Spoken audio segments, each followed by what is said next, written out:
Hello everyone, welcome to today's video. Today I'll be reviewing my first game from a recent tournament I attended. The tournament was at the Korean American Cultural Center of Michigan, abbreviated KACCM, and so the tournament was the KACCM Baduk Club Tournament. I went to this tournament because I like playing, but specifically because one of my recent students goes to this club and recommended I go, so I decided to go. It was in an area as well that I recently visited for my last tournament in Michigan. That was in maybe October last year, which I also made games on. But yeah, this tournament it's a non-AGA tournament, but it did have prizes. It being non-AGA though, did mean it had some weird rule sets. So for example, how they set up the brackets was it was a Dawn and Q division, and they had a Dawn winner and a Q winner, which that is fine, but they didn't know specifically how many players were going to show up. So when you signed up, for the Dawn division, for example, they put you in two separate Dawn bands or divisions. And then the idea was the winners of those two bands would then play in the finals to determine first and second. Well, what ended up happening was, with how many players showed up, each of the Dawn bands ended up having only 3 players. So it was basically a round robin of 3, which meant 2 games. So if you won 2 games, you made it to the finals. But that also meant that, each round, if you want to consider it round, because it's more of self-pair, like play when you want. But that meant somebody in each band had to basically have a bye and just watch, because there was 3 in each Dawn band, only 2 can play at a time. So it could have been one band, and then there were 6 players. But again, I think the tournament director wanted to have 2 bands, and then the winner of the 2 bands play in the finals, which is totally fine. It actually made things pretty fun and exciting, actually. And also there were no clocks, and so it was pretty much just don't take too slowly. Which, if you know me, I don't take my time that much anyways, so it wasn't going to be a problem for me, but it could mean games could last longer than maybe they needed to be, because there's no clocks. They did try to get clocks, my student said, but they tried it like at the last club meeting they had, but it did not work out. But because of that, my student being at the club, he had told them, because he was getting stronger, he told his fellow club members, who, by the way, speak very little English, so there is some communication troubles. But he was able to tell them that, hey, my 6th Dan teacher is coming to this tournament, and he told me that they were, because of the language barrier, who knows intent, but they were basically in disbelief about, is there really that strong of a player in the U.S., right? They were suspicious of that. So I really wanted to come to as well be like, okay, I am the student's teacher. I want to prove my strength to them so that they, aren't sus or anything like that. So I had a bit to prove. I had a chip on my shoulder to be like, yes, I am worthy of being my student's teacher. Congratulations to my student. Last tournament, he entered as 1Q. This tournament, he entered as 2 Dan, and he won one of his games at 2 Dan. He beat a 2 Dan in an even game. So congratulations. He's definitely getting stronger. But enough talking. My first round opponent, Dae Ho Kim, a.k.a. Mr. Kim, he was the tournament director, and he was the one who was excited for me to come, and so he really wanted to play me. So as soon as I showed up, he put me and him in the same band, and then he put another one of the old Korean gentlemen in the same band. So yeah, made for some fun games. But without further ado, let's jump into the game. I am white. Dae Ho Kim, Mr. Kim, is black. No Komi, 0.5 Komi. No time limit either, but again, we are, trying to play as fast as possible. Or maybe not as fast as possible, but we're keeping a brisk pace. But yeah, without further ado, let's jump right in. I am white. Black goes here. I approach. And then back off here. This is all standard. And then black goes here. Again, this early on, there's a lot black could do, so this is possible. This wouldn't be my first thought, though, just because you're playing from not your side. Maybe black felt, if you were to back off like this maybe doesn't feel as great. Maybe not as trendy, if you will. But nowadays you can do this kind of attached joseki, and if white plays this way, you can now stand up. And now again, you're trying to build the bottom on the largest scale possible to almost goad your opponent into coming in so you can attack them. That's kind of the idea. You're trying to build this on the largest scale possible. Yeah, so that is possible to play here. Black could also kick and then pincer up top, threatening to either extend or continue attacking this. This is also possible, as well as just simply attaching here. This is kind of new, but black plays here. I pincer, of course, because I don't want this bottom side. So playing here would be wrong direction. I don't want this bottom. So this is one of the few times I will pincer. And if black were to jump, I would then play my two-space extension. This is, again, kind of what AI likes to do, as opposed to the kind of standard one-space jump. But black jumps in. This is, again, probably better than just jumping out. Black takes the corner and then jumps here. And again, I had a few options here, kind of like black did when black played R6. Again, I could play any myriad of josekis in the upper left. Some other moves that were looking good to me were any of these shoulder hits here. These kind of shoulder hits on the Knight's Shimaris, whether it's on the 4-4 or the 3-4, are generally good to play anytime. It's hard to say if they are bad, because you're realistically, if black ignores, you hurt that stone you're shoulder hitting, but if black answers, black's getting over-concentrated. Depending on how black answers, of course. And then again, in this specific game, another move I was considering was N5. Again, since black could try to build the bottom, that's what G4 is also aiming at, reducing black's bottom. N5 is also doing that, as well as getting rid of black being able to push up at O4 and then build from that direction. And this move has a nice follow-up as well at N3. But instead I went here, which, again, I try to do what I see a lot. Right? I try to play trendy, if you will. And so playing these kind of like star points, I don't really play that often, but it felt like it made sense, especially with my Shimari in the upper right, as well as, of course, it's a extension from my F17 stone. So this felt good here. And then black comes in. So this move, I think it's a minor mistake, but again, this early on, it's nothing too costly. Pretty much, again, just because what I've seen, if you look at this lower right in a vacuum, is some move like Q10. Because they are both threatening the same sort of moves. If I were to pincer this somehow, black's going to bump here, and this is what black is looking at. Black's looking to cover on top or turn here. If white just answers, now Q10's in the perfect spot. And if white just takes the points there, while cutting is possible, again, white could treat the 3 stones lightly, though. You can instead just back off here, threatening to cut. And no matter what white does, white probably has to connect at some point. I don't know if white pushes first, but regardless, black has flattened white down to the 3rd line. This is a pretty good result for black. Again, if you turn here, this threatens to cut. But if you connect, this stone's actually in the perfect spot to, again, be annoying for white. White can't Hane because of this cut here. So, yeah, white's shape would end up being destroyed here. And white still has to worry about weaknesses on this side as well. So, yeah, this is the move I see. Threatening to play at R7. And if so, normally I will answer here, and then black gets to extend. Compare this result to what we see in the game. When black attaches, I stand up, and black still extends here, but then I can just split. And it's hard to say, because this is realistically like black went here, I pincered, and black does this. It's hard to say if that's a good exchange or not for black. Yeah, it's hard to say. So, yeah. It's hard to say if it's a good exchange, but it's definitely, I think, fair to say that this is better than the other variation, just because the stone has more liberties, and white's shape here is a little less solid.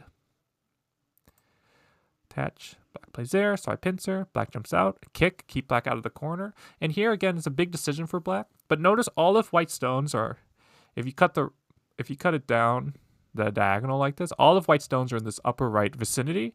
So I think black should do anything that does not get black heavy. So once black descends here, black actually gets quite heavy with these now 3 stones. So I don't think this kick is necessarily sente. I think black should think about going elsewhere. Black could play somewhere locally, like attaching here. Especially after I kick, it's hard for white to now not get over-concentrated. So even if black does something like this and I descend, right, black can treat these 2 stones lightly. And this, again, it's hard to find another move besides the Tiger's Mouth. Black could also Hane and then just leave this entirely. Just do something else entirely. And just treat the 2 stones, or 2, 3 stones lightly. When you descend, yeah, black gets heavier. Because now black's adding stones that are directly connected. It's hard to give up one or the other. So here I had a big decision, though. Because, okay, black is now heavier here. Because black's heavy because black doesn't have a base. And while black can come into the corner, it is, because of the weakness of this 1 space jump, it's not always beneficial for black to try to get into the corner. Yeah. But so I want to attack this black group here. And so the fused way I can do it, because you want to attack for profit. So realistically, I could, if I want to, just lean here because the top is so big, right? Black probably needs to attach. I will back off. Knight's move, even if I knight's move again, right? I am gaining a lot here with these shoulder hits. But it does feel a little vulgar to be, touching weak stones. So instead, I'm keeping with principles here, and I want to attack these black stones, so I shoulder hit here. And when black stands up and I jump, these 2 stones here are indirectly attacking these 3 black stones. But if black just answers on this side somehow, then my profit is now I'm sealing black in to the upper left corner and reducing black's left side. So then black plays here. This is an unorthodox move. I don't think it's bad, but it was in my thought process of what black could do. This was not one of the moves I was thinking black would play, but the idea is pretty basic. If I push and cut this, black is going to take the corner. That is pretty much it. Yeah. And while there is some Aji in the corner, because this cutting stone isn't even captured yet, it's not so good for white, even though we technically traded 1 stone for 1 stone. Now, could it be okay because I'm getting the thickness I wanted facing this? Potentially, yes, but now I am sacrificing a lot of points in order to get an attack, so it'd be kind of putting my eggs all in one basket. But yeah, with this move, I knew what black wanted. Now, if I simply had just pushed, I actually don't know what black would have done. I'm not sure what black would have done. Because, for example, if I did it this way, right, instead of cutting Haneing, if black blocks here, I could still cut and connect like this, right? Black has Aji in the corner and has to deal with these 3 stones. So it's okay, but I think this is still okay for white. But imagine I'm able to play here once. Well, if black stands up now, if we do the same exact thing, now this is much better for white because look at black's shape now, right? Black's shape is now horrible. So I don't know how black would answer this move. You can't jump because then I can just simply connect anyways. So if black just pulls back and I just stand up again, black's actually giving me the thickness I want towards these stones. But I didn't do that. I think this move is locally probably the best one, but as a general rule of thumb, whenever you've played this shoulder hit, specifically from, let's say, an approach, you want to look for, let's say black did something else. You really want to look for attach and cut now. The reason is, it is now almost impossible for black to not get over-concentrated. So, for example, if black Ataris this way, white will be able to Atari from this side and fix. And look at black's shape, right? Look at black's shape. It's as if, and even from here, if you take it from this point,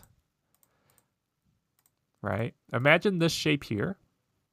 Well, imagine you didn't do that, but you did this first, right? Well, this is ladder. You could technically do this if you want. It's not recommended now because black is super strong. But say black goes elsewhere. If I play here, where's black going to play? I don't know where black's going to play, but I know black will never play at D14, right? It's kind of a good way to put it. It's just over-concentrated. It's an empty triangle. It's playing from your strength. It's very bad. But when you play here and black does stand up, then you're able to make that shape. So that's why in the game, I didn't even worry about what black was doing here. I just attached and cut. And even this kind of exchange is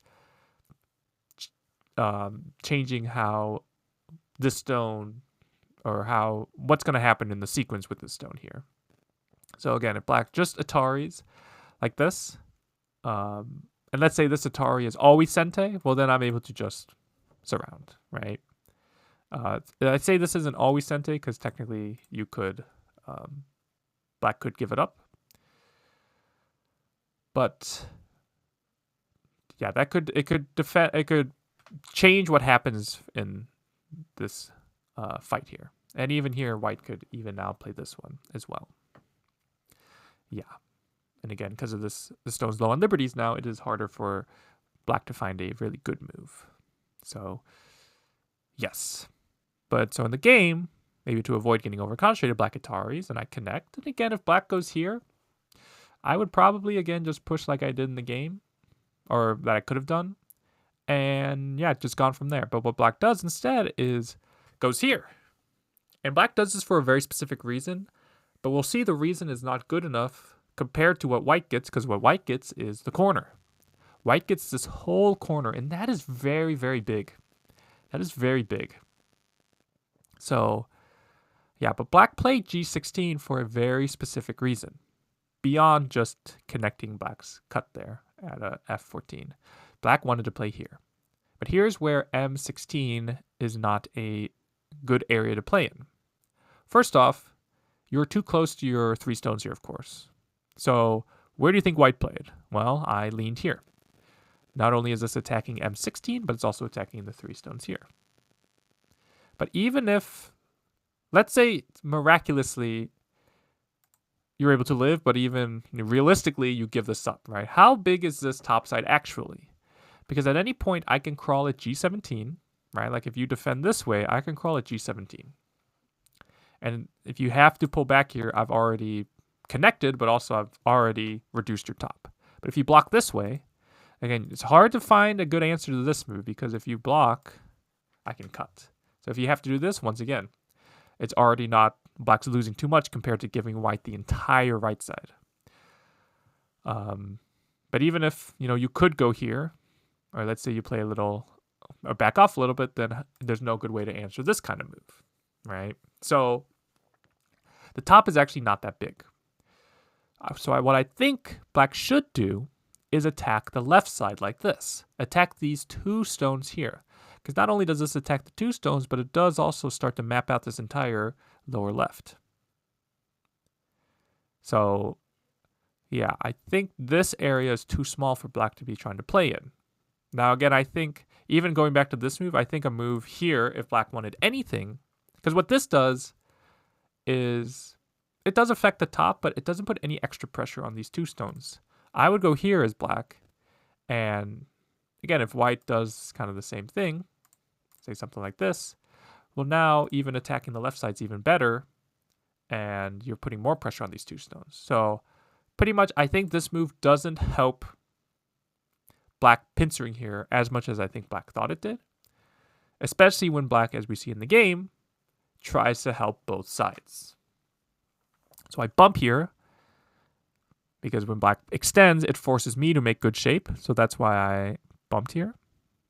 And it is important to note, if black had pushed and cut, I viewed this as, I'm pretty much 100% alive in the corner, and black is still weak on either side. So I'm pretty much making the pinwheel. As opposed to pushing from behind, this is kind of keeping things more flexible. I actually could attack either side depending on what black plays. So black plays there, so I bump and bump here. Black attaches. But again, black is, and this is kind of the problem with this game for black now. Even though we are both cut up, right? We have black group, white group, white group, black group, white group, black group, white stone, right? What are the heavier stones? On this board, the heavier stones are blacks, because I can give up this 1 stone at R11. I can give up these 2 stones here and these 2 stones here, but black cannot give up any of the other groups because they are heavy. We know they are heavy because we have stones that are connected, right? We have iron pillar here, iron pillar here. We have 6 6 stones here, right? 3 stones here, more than that here. So yeah, it's tricky for black because it means if, black attaches this way, black might be, trying to connect this, this group out with maybe this right side group, but then black hurts this left side group. So it's hard for black to manage. So black does this diagonal, but when I pull back again, black has to worry about this right side all of a sudden. And again, I think technically I should play here. I think this is slightly better. Because if black hanes, again, it is indirectly attacking this left side. And it's helping connect my group while keeping black disconnected. I think technically black could seal here. And if I do take, the right side somehow, then black could, again, attack these 2 stones on a large scale. So this is possible for black. I don't think it's great for black, but it is possible. But black pushes. And again, black maybe could have went here, made good shape. And if I play here, just kind of try to live here. But it also makes sense for black to just cover here. But I get to cut. So now black has to live with these 3 stones. Black attaches. And here I had this is probably my longest think of the game, honestly. Was how do I fix this cut?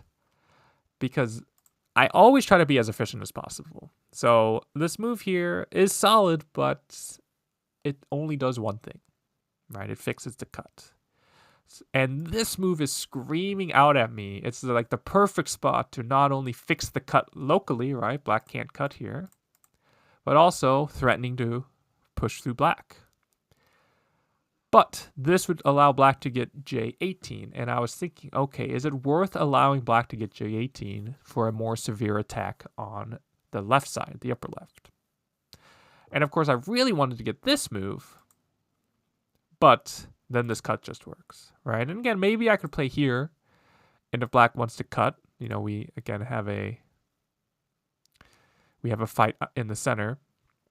But yeah, something like this, I think. But yeah, it's no reason to let this cut happen, right? So I just connect because black still needs to live. I didn't want to connect, but I just kind of had to do it. Black plays here. So I fix. This is again now creating Aji here to separate. Black leans here. And then I go back to here. Now, why this specific spot? Like, how did I land on this move here, right? Because it looks pretty funky, I guess. And it's because the normal move you might think is to play here. But again, notice how this gets heavy, as well as it forces black to make the tiger's mouth. And notice how, since I can't block because of this cut, I would have to play C11 anyways. So that's why I just want to play C11. But let's say black goes elsewhere again. Well, now how do I play? What's my next follow-up? Well, my next follow-up isn't to play here. Even though you might think, oh, if you play here, right, now I have the bamboo joint, or the tiger's mouth, I mean. Well, this is okay, but there's even a more severe move. You can play, again, imagining this kind of move is sente, but even if this move is not sente, you can play at B13. So I'm preparing to play at B13, and if black wants to push through, it isn't actually accomplishing that much.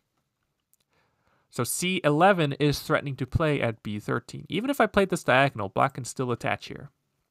And it still has the same kind of problems. I can't go this way, double Atari, and if I pull back, black gets the key spot at B13, and I have a cut here. So that's why, and generally speaking, this is true when you have kind of this one space jump from almost any third light stone, but from the Shamari, that's how you would want to play. Like if I ended up doing this, and then like let's say black goes here, I wouldn't want to go straight down. I'd want to try to play some move here instead. So it's the same shape. You can kind of copy and paste that if you want, but yeah. So I go here to threaten this, but black says, okay, I'm going to play here. But okay, since you went there, I'm going to cover here to keep this group weak. Black peeped and then goes here. So this move was very surprising to me because black looks very weak up top. Very, very weak.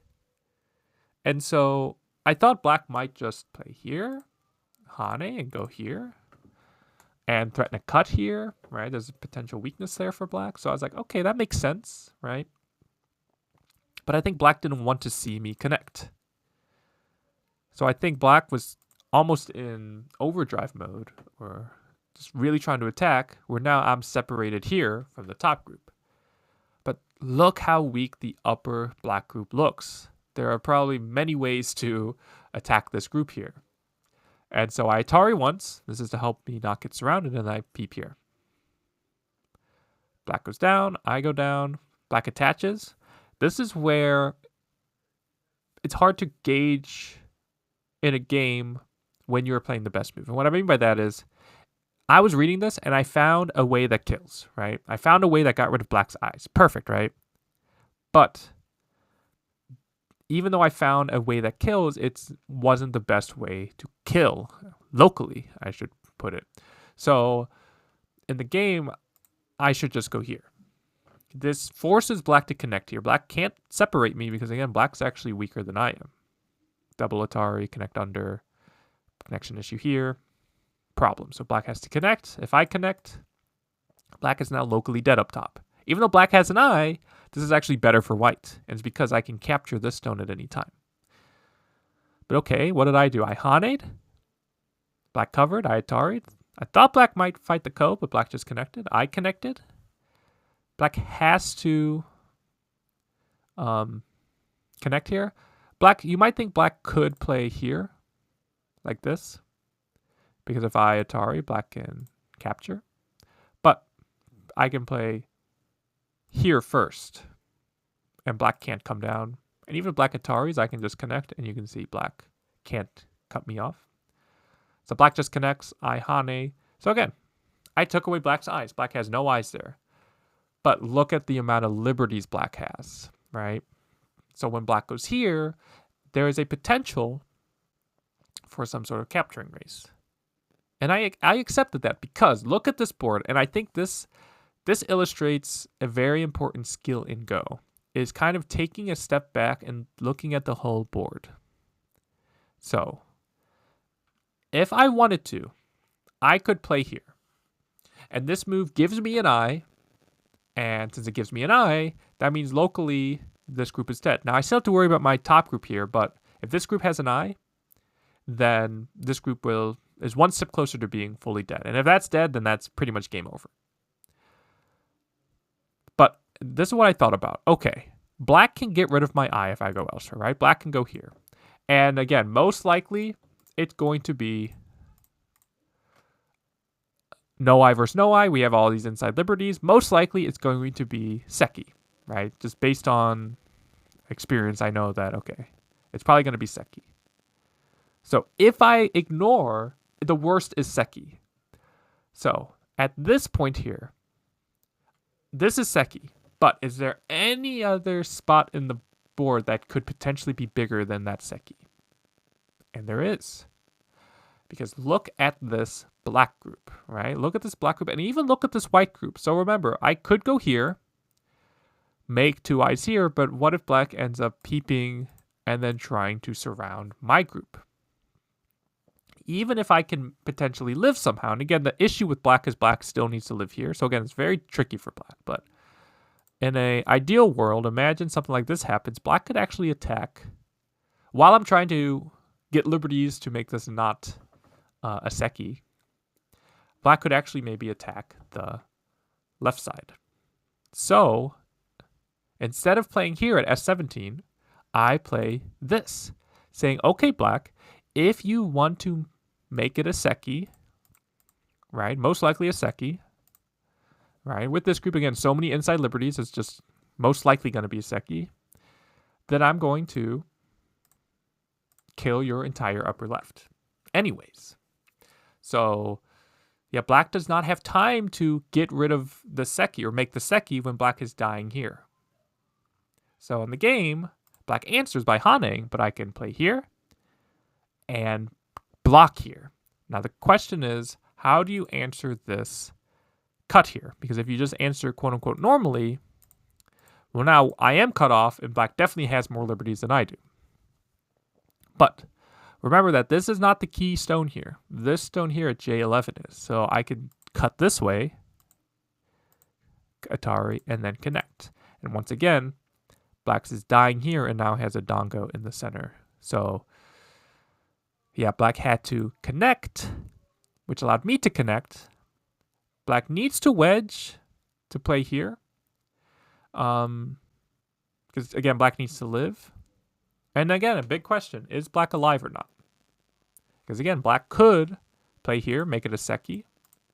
Right? But white can actually play here, and this kills black, believe it or not. This kills black. Because if black pushes here, there's no I here now. There's no I here now. I can just give up the 1 stone there. And so if there's no I there, you know, maybe black gets this Atari. Maybe black can play here, right? This is threatening to separate. But now there's no way for black to live. There's no way for black to live. So if you play here, I can double peep here. And if you play this move, while it looks like some sort of 2I scenario, when I bump here, this actually threatens to get rid of this I, or there's no way for black to make this an I now. Because if you go here, I can play this. If you go here, I can throw in. And if you go here, I can throw in here. So this group can still die. So black answered me here, because black needed to live, but then I get to make the Seki, and now that I've completely connected out here, this is now dead, or I made it not Seki, this group is now dead, black resigned here. So, yeah, pretty fight-heavy game, and again, I don't think black was ready, or was caught off guard with how strong I was actually able to fight in this game. Yeah, because even post-tournament, he sent my student a message to send to me about how he was very thankful to be able to play somebody who was stronger than him, which, again, I think is very gracious of him to say. But that I'm definitively stronger, again, it's hard to say. But, yeah, I was able to win this game. That means I was 1 win away from getting into the finals. So look forward to the second round game of this tournament, but I ended up going 1-0, and I'm pretty I was feeling very good after this game. Because I forgot to mention this tournament was on March 8th, which was spring ahead, so I had 1 less hour of sleep, but thankfully, you know, I don't get good sleep on most of my tournaments anyway, so didn't affect me much. But yeah, thank you all for watching. If you have any questions about this game, please let me know in the comment section below, and I'll see you all in the next video.